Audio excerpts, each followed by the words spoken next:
Hey everyone, welcome to Deep Sleep History. I'm really glad you're here tonight.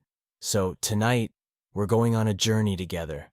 We're going to ancient Egypt, one of the most extraordinary civilizations that has ever existed on this earth. I want you to get comfortable right now. Take a slow, deep breath. Let your shoulders drop. Let your jaw relax. There's absolutely no rush here. This is your time to slow down, to rest, and to drift. Just let my voice carry you there. Close your eyes and imagine you're standing at the edge of the Great Sahara Desert as the sun begins to set. The sky is turning deep amber and rose, and the sand glows warm and golden all around you. And there in the distance, rising from the earth, as if placed there by the gods themselves, are three enormous pyramids. You are in ancient Egypt, and everything here is ancient and golden and still. Breathe in slowly and feel the warm desert air fill your lungs. Out here, time moves differently. It moves the way the Nile moves, slow and steady and eternal. To really understand Egypt, you have to understand the Nile first. Because in a world surrounded by endless desert, the Nile was everything. It was life itself. The Nile is the longest river in the world. It flows northward for over 4,000 miles, carrying dark, mineral-rich water from the highlands of Central Africa all the way to the Mediterranean Sea. Along its banks, in a narrow green ribbon cutting through the golden desert, everything grew, everything lived. Without the Nile, Egypt simply would not exist. Every single year the Nile would rise. The ancient Egyptians called this the inundation, and they welcomed it with celebration and deep gratitude. The floodwaters swept across the low-lying fields and left behind a thick layer of dark, fertile silt. When the waters pulled back, that gift from the river made the earth incredibly productive. Wheat grew tall in the black soil. Barley filled the fields. Onions, lettuce, cucumbers, figs, and dates grew in abundance. Date palms lined the riverbanks, providing shade, fruit, and timber. Papyrus reeds grew thick in the shallows. They could be pressed into sheets for writing, woven into baskets and sandals, and bundled together to build lightweight boats. The Egyptians divided their world into two very clear parts. The Black Land, which they called Kemet, was the dark, fertile soil along the Nile's edge. The Red Land, called Deshret, was the harsh, barren desert beyond. The Black Land was life. The Red Land was death. And between those two worlds, Egypt's entire civilization grew, thrived, and endured for thousands of years. For thousands of years before unification, Egypt existed as two separate kingdoms. Upper Egypt in the south, where the Nile flowed down from the highlands, and Lower Egypt in the north, where the great river spread out into a wide fan-shaped delta before reaching the sea.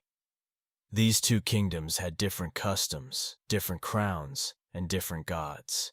Then, around 3100 BC, a king rose and united them. His name was Narmer. He wore a double crown, the white of Upper Egypt combined with the red of Lower Egypt into one. With that single act of unification, one of the most powerful and durable civilizations the world has ever known was born. A civilization that would last for over 3,000 years. The word pharaoh came from the Egyptian phrase per-a-a, meaning great house. It referred first to the royal palace itself, and later to the king, but over centuries it came to mean something far greater than any title. The pharaoh was believed to be a living god on earth, the earthly form of Horus, the falcon-headed god of the sky. And when the pharaoh died, he became Osiris, ruler of the underworld and keeper of eternal life. This was not merely a symbolic role. The pharaoh was the sacred bridge between the human world and the divine. He maintained Ma'at, the cosmic principle of truth, justice, and balance that kept the universe in order. Without Ma'at, chaos would come. Among the most remarkable of all the pharaohs was Ramesses II, known to history as Ramesses the Great. He ruled Egypt for 66 extraordinary years, from 1279 to 1213 BC. He was a warrior king who personally led his armies into battle, a builder who covered Egypt with magnificent monuments bearing his name, and a statesman who signed the world's first recorded peace treaty with the Hittite king. Ramesses lived to be more than 90 years old, an almost unimaginable lifespan in the ancient world. He fathered over 90 children. He built the great temple of Abu Simbel, carved directly into a cliff face in the south, with 4 enormous seated statues of himself guarding the entrance. He ruled so long that many of his subjects died, never having known any other pharaoh. Hatshepsut broke every boundary of her time. Coming to power as regent for her young stepson Thutmose III, she went far beyond the role that was expected of her. She declared herself pharaoh in her own right. She wore the traditional male ceremonial beard. She led successful trading expeditions to the mysterious southern land of Punt, returning with incense trees, ebony, ivory, and gold. And she built Deir el-Bahri, one of the most architecturally breathtaking temples in all of Egypt. Carved into the cliffs on the west bank of the Nile, with elegant colonnaded terraces rising to meet the rock face, it remains one of the wonders of the ancient world. After her death, her stepson attempted to erase her from history, but Egypt remembered. And then there was Tutankhamun, the boy king. He came to the throne at just 9 years old and ruled for less than 10 years before dying before his 20th birthday. In his own time, he was a relatively minor pharaoh, but in death, history preserved him better than almost anyone. When the British archaeologist Howard Carter discovered his intact, untouched tomb in the Valley of the Kings in 1922, the world fell silent with wonder. Room after room of treasures that had waited in sealed darkness for over 3,000 years. A golden death mask of extraordinary beauty, a jeweled throne, alabaster perfume jars still containing traces of their original scent, chariots, weapons, board games, food offerings, everything a young king might need for eternity. Everything except the long life he never got to live. But history is not only made by kings and queens. For every pharaoh who ruled Egypt, there were millions of ordinary people living quiet, full lives, farming, fishing, baking bread, raising children, celebrating harvests, mourning the dead, falling in love. The rhythms of everyday life in ancient Egypt were in many ways not so different from our own. The day in an ancient Egyptian village began before the sun had fully risen. A farmer would walk out into the cool morning air to tend his crops of wheat and barley, checking the irrigation channels that brought water from the Nile to his fields. Back home, his wife might grind grain between 2 flat stones to make flour, shape it into loaves, and bake them over a clay oven in the courtyard. Children played in the dust of the village streets, chased the family cat, helped carry water from the river, and learned the work they would one day do themselves. Grandparents sat in the shade and told stories. Neighbors traded vegetables and gossip across low mud brick walls. The smell of baking bread and river mud filled the morning air. The ancient Egyptians were remarkably stylish people. Both men and women wore kohl eyeliner, a dark pigment made from lead sulfide carefully applied to line the eyes. This wasn't just decorative. It reduced the harsh glare of the intense Egyptian sun, and modern analysis has shown it also had antibacterial properties that help prevent eye infections. They adorned themselves with jewelry at every level of society. Wealthy nobles wore broad collars set with carnelian, turquoise, and lapis lazuli imported all the way from Afghanistan. Workers wore simple faience beads in blue and green. Gold was considered the flesh of the gods, and it appeared in rings, earrings, pendants, and bracelets throughout Egyptian society. They played music. The harp was perhaps the most beloved instrument, appearing in tombs and paintings throughout Egypt's history. The lute, the flute, the oboe, the drum, the tambourine, and the sistrum all filled homes and temples with sound. They danced at festivals, at weddings, at funerals. Music was woven into every part of Egyptian life. They brewed beer, which was far safer to drink than the river water, and was a genuine staple of the Egyptian diet at every level of society. Workers building the pyramids received daily rations of bread and beer. Children drank a mild version of it. Doctors prescribed beer mixed with medicinal herbs for a range of ailments. It was nutrition, medicine, and social lubricant all in one. No people in history have worshipped with more variety and imagination than the ancient Egyptians. Their pantheon encompassed over 2,000 gods and goddesses, gods of the sun, the moon, the flood, the harvest, the wind, the desert, death, love, war, wisdom, and magic. Every aspect of the natural world had a divine presence behind it. Ra, the sun god, was among the most powerful of all. Every single morning without fail, he arose in the east and sailed his great golden boat across the heavens, bringing light and warmth to the world below. Every evening, he descended into the underworld, and there in the deep darkness beneath the earth he faced Apophis, a monstrous chaos serpent who tried every night to swallow the sun forever. Every night Ra and his divine crew fought Apophis. The battle was fierce and the outcome was never certain, but every morning the sun rose again. The ancient Egyptians saw this cycle as the most fundamental truth of existence. Light defeating darkness, order defeating chaos, life renewing itself each day as a gift that could never be taken for granted. Osiris was the god of the dead and the afterlife, and perhaps the most beloved deity in all of Egypt. His story was one of profound tragedy and miraculous rebirth. His jealous brother Set murdered him, dismembered his body, and scattered the pieces across the land. But his devoted wife Isis searched the earth until she found every piece. She reassembled him and breathed life back into his body. Osiris was reborn, not as a living man, but as the eternal ruler of the underworld.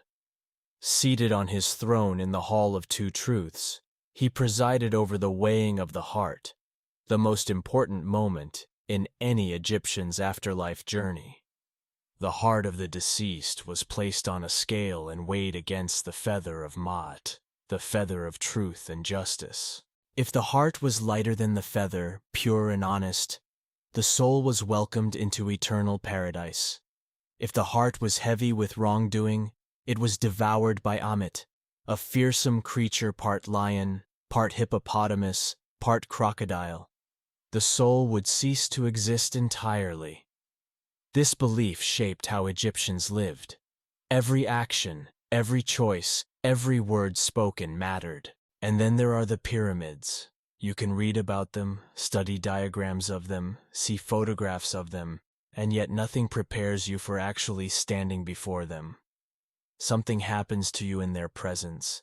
You feel it in your chest before your mind can form any words.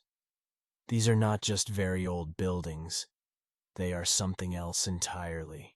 The Great Pyramid of Khufu at Giza was built around 2500 BC. It is composed of approximately 2.5 million stone blocks, each one weighing between 2 and 15 tons. The largest blocks weigh over 80 tons. The pyramid rises 481 feet into the sky. For nearly 4,000 years, from its completion until the construction of Lincoln Cathedral in England in the 14th century, it was the tallest structure ever built by human hands. The precision of its construction is extraordinary, even by modern standards. The 4 base sides are each approximately 756 feet long, and they differ from each other by less than 8 inches. The base is level to within 2 centimeters across its entire enormous surface. The sides face almost perfectly north, south, east, and west, aligned to the cardinal points with an accuracy of less than 1/10 of a degree. The pyramids were not built by slaves, despite what older histories claimed. Archaeological excavation of the workers' village near Giza tells a very different story. The builders were organized into named work gangs with titles like Friends of Khufu and Drunkards of Menkaure. They were fed a diet of bread, beer, beef, and fish. They received medical care. Broken bones were set and healed. They were buried with honor near the monuments they built.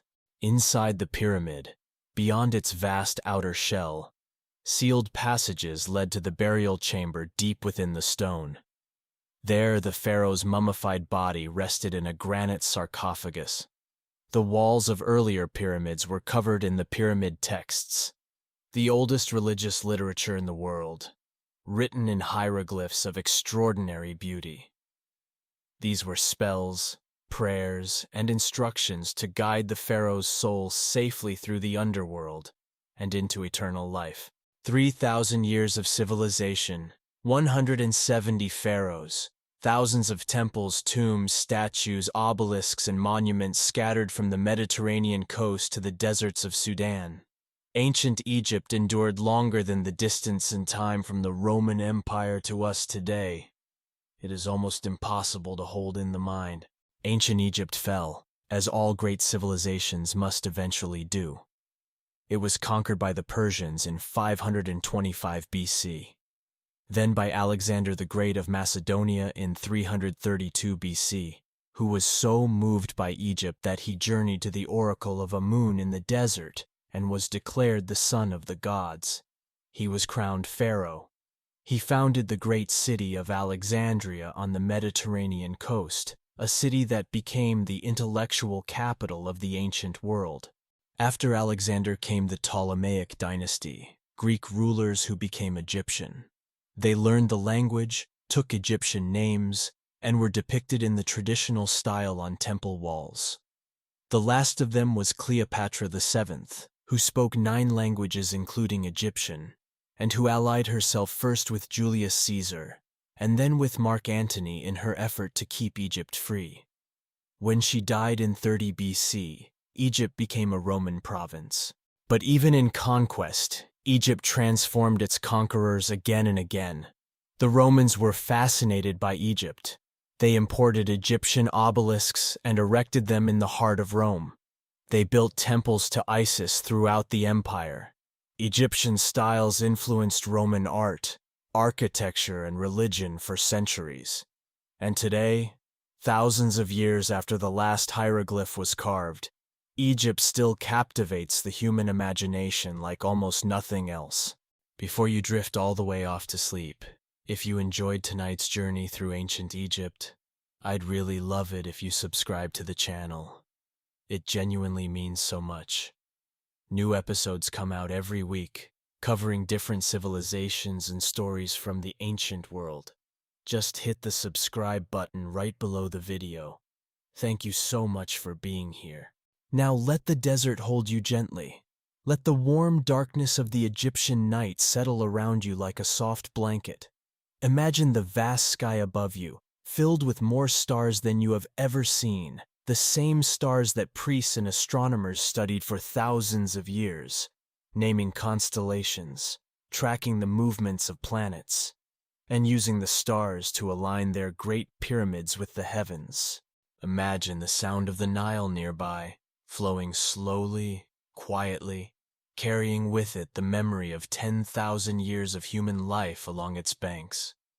Imagine the faint smell of river water and desert sand and warm stone that has held the heat of the day and is now releasing it slowly into the night air. Imagine the soft sound of the desert wind moving through the papyrus reeds at the water's edge, the distant call of a night bird settling in, the creak of a wooden boat tied gently at the bank. All around you, the ancient world sleeps. And you can sleep too.